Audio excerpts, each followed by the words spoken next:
Bey, très énervé contre le sort réservé aux joueurs africains. C'est ça, Habib? Oui, parce que alors, je suis jamais dans la victimisation. Pas du tout par rapport à ça.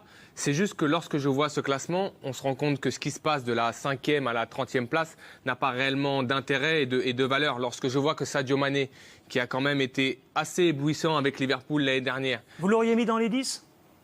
Je l'aurais mis déjà devant des joueurs comme Sergio Aguero, je l'aurais mis devant Kevin De Bruyne. Il a mis 10 buts en Ligue des Champions. Il a marqué en finale de Ligue des Champions.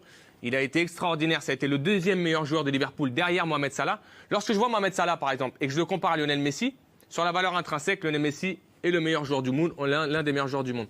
Mais quand je vois que Mohamed Salah a mis 32 buts l'année dernière en Première Ligue, meilleur buteur de Première Ligue, qu'il met 10 buts en Ligue des Champions et qu'il est exceptionnel et que je le vois à la 6e place, si je ne me trompe pas, je trouve que si demain il s'appelait Salahigno ou s'il s'appelait Magnigno, mais qui vote? Voilà, on rappelle le barème. On rappelle le barème Habib. Il y a 480 journalistes, un par pays.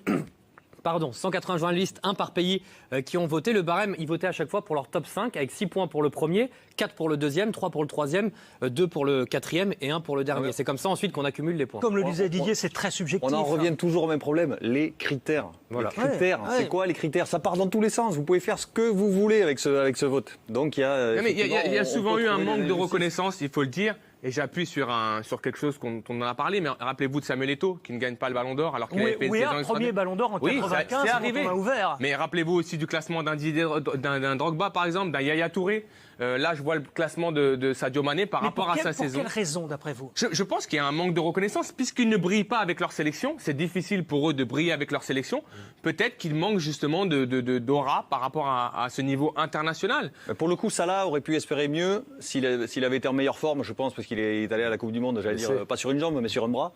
Et sa sélection n'a rien fait. Donc ça doit plomber. Par exemple, Firmino est devant Sadio Mané. Firmino a mis 10 buts en Ligue des Champions. Sadio Mané a mis également 10 buts. Parce qu'il est brésilien? Posez-vous la question. C'est QFD, à un moment donné. Ils sont pénalisés par leur sélection nationale. C'est QFD.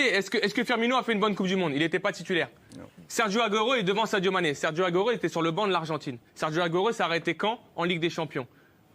Quel championnat il a fait l'année dernière, Sergio Aguero, avec Manchester City? Je pense que Sadio Mané fait une bien meilleure saison. Sergio Aguero est 16e, Sadio Mané est 23e. C'est juste la question que je me pose. Mais en même temps, je ne me fais pas d'illusions. Je pense qu'à partir de la 5e ou la 6e place... Ça se joue surtout à chaque fois à 2-3 points. Ce classement du Ballon d'Or ne veut plus rien dire. Voilà, c'est ce que je pense.